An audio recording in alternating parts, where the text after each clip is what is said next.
Real कहानी है और मेरी सबसे बड़ी चिंता अपने बच्चों को लेकर, आपको लेकर वही रहती है। मैं जब भी कोई कहानी सुनाता हूँ, नाम, जगह, वो सब बदल देता हूँ ताकि किसी की प्राइवेसी पर हमला ना हो। सबकी राइट टू प्राइवेसी है ना। एक बच्चा था जिसको मैं जानता हूँ, बचपन से जानता हूँ, बहुत ही जबरदस्त आर्टिस्टिक बच्चा, म्यूजिक का उस्ताद। उसके घर में लगभग सब लोग म्यूजिक के उस्ताद थे। इंस्ट्रूमेंटल म्यूजिक, वोकल म्यूजिक, हर चीज में अच्छा, पढ़ने में भी ठीक, बढ़िया। और जब हम स्कूल में थे, वो मेरी क्लास में तो नहीं था, थोड़ा सा अलग क्लास में था, पर स्कूल में बहुत पॉपुलर था, being into music. I was in debating, he was into music.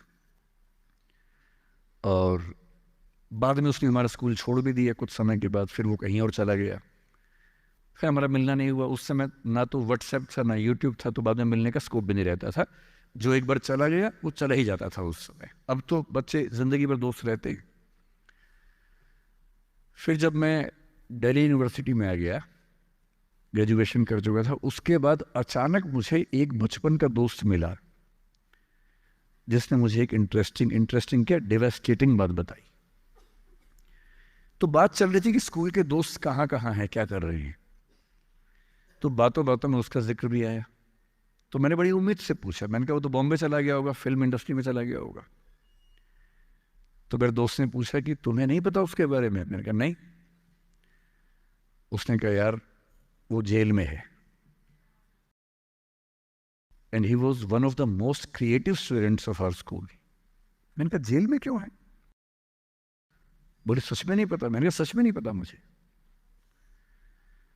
बोले वो ग्रेजुएशन करने के लिए जब गया तो पता नहीं क्या हुआ, उसकी थोड़ी संगति खराब हो गई। बैड कंपनी जिसको हम बोलते हैं, जो इस उम्र में अच्छी लगती है, वही वाली। तो कॉलेज लाइफ में थोड़ी बहुत बैड कंपनी सबकी होती ही है, हल्की फुल्की होती है, एक सामान्य बात है। अच्छा, बच्चा बच्चा ना रहे ये भी तो अच्छी बात नहीं है ना। थोड़ा बचपन तो जीना भी चाहिए, थोड़ा शरारतें करनी भी चाहिए। पर किसी किसी का दुर्भाग्य होता है कि ज्यादा हो जाता है, उसके साथ ऐसा हुआ। उस सब प्रोसेस में उसको ड्रग्स की आदत लग गई। और ड्रग्स की आदत, ड्रग्स एक ऐसी चीज है, एडिक्शन ऐसी चीज है कि उसमें वन वे रास्ता होता है, टू वे नहीं होता है। आप जा सकते हैं, वापस नहीं आ सकते। मतलब 1000 लोग जाएंगे तो उनमें से एक आध वापस आएगा, वो भी इतने मुश्किलों से जो ऑलमोस्ट इम्पॉसिबल है। I have seen many such cases. Social welfare department से मेरे कई दोस्त ऑफिसर्स हैं, तो मैं उनसे जब पूछता हूँ, बताते हैं मैंने ऐसे लोगों को देखा है 10-10 साल से स्ट्रगल कर रहे हैं एडिक्शन से बाहर आने के, नहीं आ पा रहे, खत्म हो गए हैं। उस बच्चे को ड्रग्स की आदत पड़ गई कॉलेज में जाके, पेरेंट्स को पता ही नहीं था। तो जब पेरेंट्स को भनक लगी तो उसको दबाव बनाया कि तुम घर आ जाओ। अब वो जिस कंपनी में था, दोस्तों वाली कंपनी में, वहाँ अब ड्रग्स बहुत महंगे होते थे, पैसे घर से बहुत कम आते थे, जितने पैसे एक मिडिल क्लास फैमिली दे सकती है। अब वो घर से ज़्यादा पैसे मांगने लगा, पैसे मिलते नहीं थे। उसको अपने ही घर के लोगों पर गुस्सा आने लगा। तो एक बार वो अपने घर आया हुआ था छुट्टियों में, और वहाँ भी वो कुछ कुछ करता रहता था। उसके पेरेंट्स ने उसको बहुत समझाया कि बेटा ऐसा मत करो। और एक दिन इस बात पे झगड़ा बढ़ गया। भाई आप पेरेंट्स की चिंता समझेंगे आज से 30 साल बाद, जब आपके बच्चे इस एज में होंगे ना, आपकी नानी मर जाएगी उस समय। नानी मरना एक मुहावरा है, इसका मतलब बहुत चिंता में रहेंगे उस समय आप। और उस दिन पता नहीं क्या हुआ, एक झगड़ा हुआ, क्योंकि जो एडिक्शन के शिकार हैं उनका दिमाग उनके कंट्रोल में नहीं होता है। यहाँ तक कि जो ड्रिंक करते हैं, ड्रिंक एक लेवल से ज़्यादा कर लें तो दिमाग कंट्रोल से बाहर निकलने लगता है। ड्रग्स में तो ये एलिमेंट बहुत ज़्यादा होता है। और आधी रात को उसने क्या किया, उसने अपनी फैमिली के 5 लोगों का मर्डर कर दिया। मर्डर। उसने खाने में जहर मिलाया, लगभग सब लोग उससे मर गए। एक मेंबर नहीं मरा क्योंकि उसने खाना खाया नहीं उस दिन, तो उसको उसने अलग से मारा। और ये बात है जब उसकी उम्र लगभग 17-18 साल की थी या 19 के आसपास रहा होगा। उसके बाद वो जेल गया। मुझे उसके बाद से पता ही नहीं कि क्या हुआ, फांसी हुई या उम्र कैद हुई या क्या हुआ, ना तो मुझे पता है ना मैं इंटरेस्टेड हूँ जानने में। मैं उसका नाम हम सब जानता हूँ, एंड एक दो क्लास स्कूल में ऐसी थी कि वो हम आसपास थे, जानते थे, पहचानते थे एक दूसरे को। मेरी सबसे बड़ी चिंता ये होती है बच्चों को लेकर कि किसी भी गलती से वो ड्रग्स में ना चले जाए। आप सबसे रिक्वेस्ट कर रहा हूँ हाथ जोड़ के, कुछ भी कर लेना, ये मत करना। बदमाशी करो, शरारत करो, थोड़ा इश्क विश्क होगा करो, कोई दिक्कत नहीं। किसी को चीट मत करना, ड्रग्स में मत जाना, क्योंकि इन रास्तों पे जाने के बाद वापसी का रास्ता नहीं है, पूरी जिंदगी खत्म हो जाती है। एक शायर ने कहा है, बस एक कदम गलत उठाता राह शौक में, राह शौक का मतलब शौक के रास्ते पर चल पड़े थे। बस एक कदम गलत उठाता राह शौक में, मंजिल तमाम उम्र मुझे ढूंढती रही। मेरी मंजिल जिंदगी भर मुझे ढूंढती रही, कहाँ चला गया? सिर्फ एक गलती हुई थी और उस एक गलती ने कहीं का नहीं छोड़ा। आपको लग रहा होगा कि ये तो पापा जैसा है, प्रीच कर रहा है हमें, पापा डोंट प्रीच वाला भाव मन में आ रहा होगा अपनों के, पर मेरा काम ही ये है, मैं क्या करूं। मुझे जितनी चिंता अपने बच्चे की उतनी आपकी चिंता है, तो मैं तो बोलूंगा। आप मानेंगे नहीं मानेंगे आपकी मर्जी है, लेकिन ईश्वर ना करे कुछ गलती हुई तो बाद में आप इस बात को याद जरूर करेंगे कि किसी ने समझाया था हाथ जोड़कर, और हम उसके बाद भी नहीं समझे थे। कुछ भी करना, उस रास्ते पर मत जाना। और इस रास्ते पर लोग क्यों जाते हैं? इसकी जो साइकोलॉजी में सबसे बड़ा रीजन है, उसको पीयर ग्रुप प्रेशर कहते हैं। पीयर ग्रुप का मतलब है आपके दोस्तों का ग्रुप, गैंग, जिसको गैंग कहते हैं। जो डेवलपमेंटल साइकोलॉजी है, जो साइकोलॉजी स्टडी करती है कि बच्चे जैसे जैसे बड़े होते हैं उनकी साइकोलॉजी कैसे चेंज होती है, इसको बोलते हैं डेवलपमेंटल साइकोलॉजी। उसमें माना गया है कि ये जो एज है, टीन एज, ये गैंग एज है। गैंग एज का मतलब 3-4 दोस्तों का ग्रुप होता है, वो गैंग की तरह से ऑपरेट करता है। एकदम सीक्रेट्स रहते हैं उस ग्रुप में, आपस में बातें करते हैं, जैसी कोई आसपास से निकलता चुप हो जाते हैं। उनको लगता है कि उनके पास कुछ सीक्रेट इन्फॉर्मेशन दुनिया की ऐसी है जो मोसाद और रॉ और इन्हीं सब के पास होती है, किसी के पास नहीं होती। जबकि वो जो बात कर रहे होते हैं उनके पेरेंट्स वो बात 30 साल पहले कर चुके हैं। वो ऐसी कोई बात नहीं कर रहे जो उनके पेरेंट्स को नहीं पता, वो सब बातें करके ही बड़े हुए हैं। पेरेंट्स भी तो बने ही है ना भाई, ऐसा थोड़ा ना, उन्होंने तो जिंदगी देखी है। पर उनको लगता है कि वो कुछ खास ऐसा जानते हैं।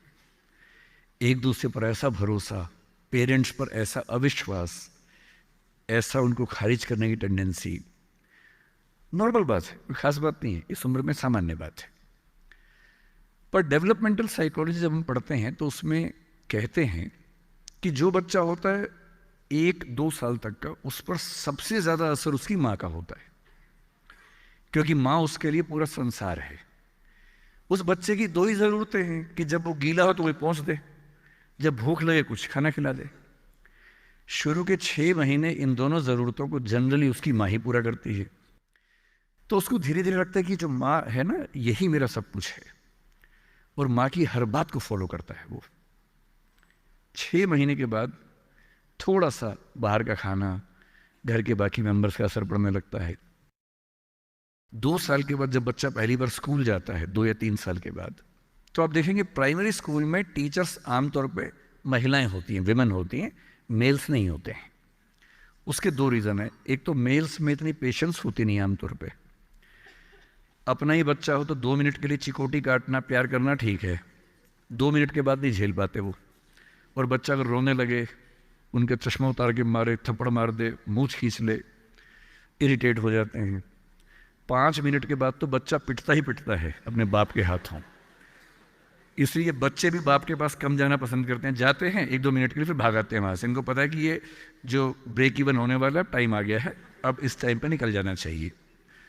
मदर्स में बायोलॉजिकली भी और कल्चरली सोशली भी ये वैल्यू ज़्यादा डेवलप हो जाती है कि वो झेल लेती हैं उस बच्चे की परेशानियों को। बच्चे बहुत परेशान करते हैं। अगर आप मुझसे पूछे इस दुनिया में सबसे मुश्किल काम क्या है, सबसे मुश्किल है बच्चे को पालना। इससे मुश्किल कोई काम नहीं है। छठी का दूध याद दिला देते हैं बच्चे। बच्चे को पालने से मुश्किल दुनिया का कोई काम नहीं है, और वो काम जनरली हमारे घरों में मदर्स करती है, जिनका इतिहास में नाम नहीं लिखा जाता, जबकि सबसे महत्वपूर्ण काम घर के अंदर वो कर रही हैं। इस बात की बहुत वैल्यू है।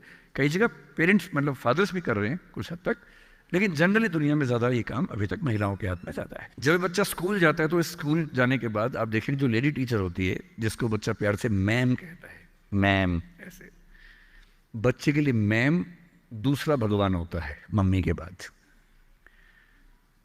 कुछ समय के बाद भगवान नंबर 1 मैम हो जाती है, भगवान नंबर 2 मम्मी हो जाती है। और अगर मैम ने कुछ कहा है और मम्मी कह रही गलत है, तो बच्चा घूर के देखता है कि तुम बताओगी मुझे, वो भगवान है वो तो मेरी। तो बच्चे को मैम पे भगवान जैसा भरोसा होता है। फिर जब वो बड़ा होने लगता है 10, 11, 12, 13 साल का, 13 की एज आते आते बच्चों में जो बायोलॉजिकल चेंजेस होने शुरू होते हैं, बड़े परेशान होते हैं, पशुपेश में होते हैं कि ये क्या हमारे साथ हो रहा है, हमारी ज़िंदगी चेंज हो रही है। अचानक उनको ऐसा लगने लगता है। उस उम्र के जो हार्मोन्स हैं वो उनको पेरेंट्स से दूर करते हैं, क्योंकि उनको जिस तरह की आज़ादी चाहिए, पेरेंट जानते हैं कि ये उम्र सही नहीं है, तो पेरेंट्स रोकते हैं, समझाते हैं, फ़ोन का यूज़ कम करो, इंटरनेट कम करो, तुम्हारा दोस्त ठीक नहीं है, तुम्हारी कंपनी ठीक नहीं है, अच्छे दोस्त रखो, ये करो, वो सब करते हैं। उनकी मजबूरी है, उनको पता है कि ये उम्र फिसलने वाली है। और बच्चों को लगता है कि मैं जहाँ जहाँ आज़ादी चाहता हूँ, यही 2 लोग मेरे दुश्मन हैं, पता नहीं ये डिज़र्व नहीं करते मुझे, they don't deserve a child like me. फिर वो पेरेंट्स से झूठ बोलना, छिपाना, हर बच्चा उस उम्र में झूठ बोलना शुरू कर देता है। कुछ बहुत प्यारे मासूम बच्चों को छोड़ दूं मैं 1-2%, बाकी सब थोड़ा बहुत झूठ तो बोल लेते हैं। कुछ ज़्यादा शातिर हो जाते हैं, इतना खतरनाक झूठ बोलते हैं, लाई डिटेक्शन टेस्ट करवा लेंगे तो भी नहीं पकड़ में आएंगे, इतना अच्छा झूठ बोलने लग जाते हैं, क्योंकि उन्होंने सीख लिया दोस्तों से सब करके। और ये जो उम्र है 13 से 19, जो गैंग एज है, ये जो दोस्त हैं, इनका असर इतना ज़्यादा होता है। और आपकी पर्सनैलिटी कैसी है, हर गैंग में 4-5 लोग होते हैं, उनमें से एक मुखिया होता है, उनका गैंग का नेता होता है, जो थोड़ा सा एग्रेसिव है, डोमिनेटिंग है, असर्टिव है, वो फैसले करता है सबके लिए। आपने डिसीजन मेकिंग का सवाल पूछा, इसी पे सो समझेंगे। उसने कहा कि चलो सब फिल्म देख के आएंगे, तो बाकी 4 फॉलोवर्स होते हैं, वो चलते हैं, जी जी चलो चलो चलो चलो चलो। इन सबका सेल्फ रिस्पेक्ट का लेवल अलग अलग है। जो नेता है उसमें सेल्फ रिस्पेक्ट बहुत ज्यादा है, इतनी ज्यादा है कि वो दूसरों की सेल्फ रिस्पेक्ट की धज्जियां उड़ा देता है। वो ये मान के चलता है कि मैं राजा हूं, जो मैं कहूंगा वही होगा। और जो बाकी 4 भेड़ बकरियां हैं, जिनमें कॉन्फिडेंस की कमी है, असर्टिव नहीं है, सबमिसिव हैं, दब्बू हैं, डरपोक हैं, वो बेचारे उसकी बात को फॉलो करते हैं। और ये जो 4 है ना, इन पे खतरा बहुत ज़्यादा है, क्योंकि जो नेता है वो पहले से बिगड़ा हुआ है, वो हैबिचुअल है कई चीज़ों का, और वो इन 4 को बोलता है आज हम सब ड्रग्स ट्राई करेंगे। पूछ नहीं रहा है, बता रहा है। अब इन 4 में से एक के मन में है कि ना करो, मम्मी ने उसको 1000 बार समझाया कि बेटा ये मत करना, वो बेचारा बोल ही नहीं पा रहा, घबराहट हो रही है उसको। बड़ी मुश्किल से मिमियाते हुए एक वाक्य उसने बोला, मिमियाना मतलब बिल्ली की तरह से बोलना, कैट की तरह से बोलना। उसने कहा यार मम्मी ने कहा था ठीक नहीं होता है। अब उसके बाद जोर से ठाका मार गया, ये देखो मम्मी का बच्चा, ये देखो मम्मी का बच्चा, इसको दुद्धू पिलाओ इसको, बच्चा है, ये तो बड़ा ही नहीं हुआ, ये तो मर्द ही नहीं बना अब तक। हम तो मर्द हैं, हम तो बड़े हैं, हम तो ग्रोन अप हैं, इस बच्चे की सेल्फ एस्टीम, सेल्फ रिस्पेक्ट इतनी कम है कि डर जाएगा, एकदम घबरा जाएगा। 3 लोग बोलेंगे अरे कुछ नहीं होता, अरे कुछ नहीं होता, आजा आजा आजा आजा, अरे कुछ नहीं होता, कर ले ट्राई, हम भी तो कर रहे हैं, कर ले ट्राई। और इसी प्रेशर में ये बच्चा पहली बार ऐसी गलती करेगा। और मैंने पहले ही कहा कि रास्ता एक तरफा है, वापसी का रास्ता नहीं। इस प्रेशर को बोलते हैं पीयर ग्रुप प्रेशर, दोस्तों का प्रेशर। मैं अपने बच्चे को केवल एक बात सिखाता हूं, बाकी पढ़ाई लिखाई तो मुझे पता है जिंदगी में जब कोई करना चाहेगा कर ही लेगा। इंटरनेट की दुनिया में, गूगल की दुनिया में, अब क्या मतलब मैं क्या पढ़ा दूंगा आपको, टीचर क्या पढ़ा लेंगे, सब गूगल पे उपलब्ध है, सब ऑनलाइन अवेलेबल है। जो टीचर बनना चाह रहे हैं समझ लें, अब टीचर का काम नॉलेज देना नहीं है, नॉलेज आपसे ज्यादा, आपसे बेहतर गूगल पे है। अब आपका काम उससे ज्यादा बड़ा है। क्या है अभी डिस्कस करेंगे। मैं केवल एक बात पे फोकस करता हूं कि मेरे बच्चे या आप लोग पीयर ग्रुप प्रेशर से बच सके। मैं खुद बचा था, अच्छे से बचा था, मेरे पेरेंट्स की भूमिका थी। मैं जिस हॉस्टल में रहा उस हॉस्टल में लगभग सब ड्रिंक करते थे कॉलेज के दिनों में, मैं नहीं करता था। मुझे कभी जरूरत ही नहीं लगी उस चीज़ की, तो नहीं लगी तो नहीं किया। अच्छी बात सिर्फ इतनी है, मैं ये नहीं कह रहा कि ड्रिंक करना अच्छी बात है कि बुरी बात है, वो तो इंडिविजुअल फैसला हर किसी का है, लेकिन मैच्योर होने के बाद, बचपन में नहीं। मैं सिर्फ ये कहना चाह रहा हूं कि अगर 4 लोग मुझ पर दबाव डालें और मैं उनके दबाव में आ जाऊं, ये ठीक नहीं। मुझे ध्यान है कि हमारे हॉस्टल की नाइट चलती थी, फ्राइडे की रात है, वार्डन साहब छुट्टी पे हैं, 10-12 लोग एक कमरे में बैठे हैं, शराब की बोतल खोल ली है या बियर जो भी है, सबका मन है पीने का। वो मतलब एडल्ट्स हैं, 18+ के थे, वो शायद लीगली अलाउड होगा उनके लिए, मुझे नहीं पता। और जो लोग नहीं पीना चाहते उनको दबाव बना रहे हैं कि आ पी के दिखा, तू मर्द है तो पी के दिखा, बड़ा हो गया तो पी के दिखा। जब भी कोई ऐसा दबाव बनाए ना, इतना भी दबाव में नहीं आना है। जैसे कोई बोले बड़ा है तो पी के दिखा, आपको बोलना है मैं इसको पिए बिना ही बड़ा हूं। मर्द है तो पी के दिखा, मैं इसको पिए बिना ही मर्द रहता हूं। तुम इसको पी के मर्द बनते हो, हम ऐसे ही मर्द हैं भाई। दोस्त नहीं है क्या हमारा, तो क्या बोलना है, अगर तुम्हारी दोस्ती के लिए मुझे पीनी पड़ेगी शराब, तो मेरी दोस्ती के लिए तुम छोड़ क्यों नहीं सकते? अजीब बात है भाई। दोस्त, क्या मैं ही तुम्हारा दोस्त हूं? तुम मेरे दोस्त नहीं हो। तुम्हारी दोस्ती के लिए मैं ड्रग्स लेना शुरू कर दूं और मेरी दोस्ती के लिए तुम छोड़ नहीं सकते। अगर तुम छोड़ नहीं सकते तो मैं ले नहीं सकता। और दोस्ती अपनी जगह है, हमेशा ध्यान रखना। भूल के भी कभी कोई ऐसी डिमांड मत करना जो दोस्ती की हदों से ज़्यादा जाती हो। मैं साफ कह रहा हूं, मैं ड्रग्स के रास्ते पर नहीं जाऊंगा, ये काम मैं नहीं करूंगा। मुझसे दोस्ती रखनी है, इन शर्तों के साथ रखो। मैं किसी दबाव में ना आया हूं ना आऊंगा।